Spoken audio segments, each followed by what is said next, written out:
जय Malhar news चॅनलच्या सर्व प्रेक्षकांना सपना चौधरीचा नमस्कार। महाराष्ट्रातील आदिवासी विद्यार्थ्यांच्या आंदोलनास पाठिंबा म्हणून नंदुरबार जिल्हाधिकारी कार्यालयासमोर आदिवासी संघाचे 20 ऑगस्ट 2026 पासून बेमुदत धरणे आंदोलन सुरू करण्यात आले आहे। महाराष्ट्रातील आदिवासी विद्यार्थ्यांच्या आंदोलनास पाठिंबा म्हणून नंदुरबार जिल्ह्यातील आदिवासी महासंघ महाराष्ट्र राज्य यांच्यातर्फे 20 ऑगस्ट 2026 पासून नंदुरबार जिल्हाधिकारी कार्यालयासमोर बेमुदत धरणे आंदोलन सुरू करण्यात आले आहे।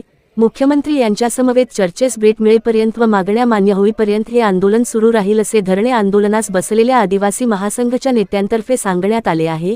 यात आंदोलनकर्ते आपल्या विविध मागण्यांसाठी आंदोलनास बसले असून त्यात आंदोलकांनी गडचिरोली जिल्ह्यातील धानोरा तालुक्यातील जपतलई येथील दुर्घटनेत मृत्युमुखी विद्यार्थिनींच्या पालकांना 1 कोटी सानुग्रह अनुदान द्यावे, जपतलई दुर्घटनेत जखमी विद्यार्थिनींना 10 लाख उपचार व पुनर्वसन मदत द्यावी, जपतलई धानारो गडचिरोली येथील अनुदानित आश्रम शाळेत घटलेल्या दुर्घटनेस जबाबदार अधिकारी कर्मचाऱ्यांची जबाबदारी निश्चित करून त्यांच्याविरुद्ध गुन्हे नोंद करून दंडात्मक कार्यवाही करण्यात यावी।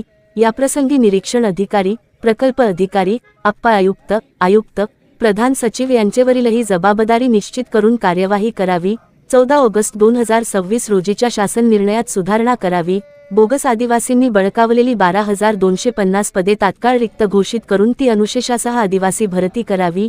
जिल्हा, विभाग, राज्यस्तरावरील शासकीय वसतिगृहमधील डी.टी. बंद करून स्थानिक भोजन व्यवस्था पूर्ववत करावी। तालुका व ग्रामीण शासकीय वसतिगृहे, शासकीय आश्रमशाळांसाठी सुरू असलेली सेंट्रल किचन भोजन व्यवस्था तातडीने बंद करून स्थानिक भोजन व्यवस्था पूर्ववत करावी। पेसा क्षेत्रातील कर्मचारी भरती प्रक्रिया तातडीने सुरू करावी।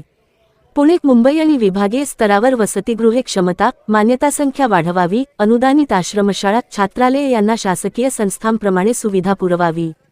कर्मचारी भरतीबाबत छोटा संवर्ग बिंदुनामावली दुरुस्ती करून अनुसूचित जमाती हा घटक बिंदुनामावलीत अनुक्रमांक 2 वर आणावा। सपना चौधरी, जय मल्हार, नंदुरबार। जोहार, जय आदिवासी। 20 ऑगस्ट रोजी पासून जिल्हाधिकारी कार्यालयासमोर समस्त आदिवासी समुदायाच्या वतीने आम्ही ज्या प्रकारे महाराष्ट्रामध्ये आदिवासी विद्यार्थ्यांचे तोंड दाबण्याचं काम या अशोक उईके साहेबांनी केलेलं आहे, त्याचबरोबर आदिवासी विकास मंत्र्यांनी ज्या प्रकारे आदिवासी विद्यार्थ्यांना संपवण्याचं कारस्थान रचलेलं आहे त्याच्या विरोधामध्ये संबंधित संपूर्ण महाराष्ट्राच्या मोठ्या मोठ्या शहरांमध्ये आंदोलनं सुरू आहेत आणि त्या आंदोलनाला पाठिंबा म्हणून या नंदुरबार जिल्ह्यामधनं आम्ही तो पाठिंबा दर्शवलेला आहे। जोपर्यंत 5 ऑगस्ट 2026चा जी रद्द होत नाही तोपर्यंत हे आंदोलन असं सुरू राहणार आहे। यापेक्षाही तीव्र आंदोलन आम्ही करणार आहोत आणि अशोक उईकेंचा राजीनामाही घेतला गेला पाहिजे। त्याचबरोबर आदिवासी समुदाय हा नक्कीच एकतेने आणि सगळ्याच गोष्टी या ज्या आदिवासींवर अन्याय होत आहेत तर त्या अन्याय झाले नाही पाहिजे, अत्याचार झाले नाही पाहिजे आणि न्याय मिळाला पाहिजे, त्यासाठी आमचं हे आंदोलन सुरू आहे।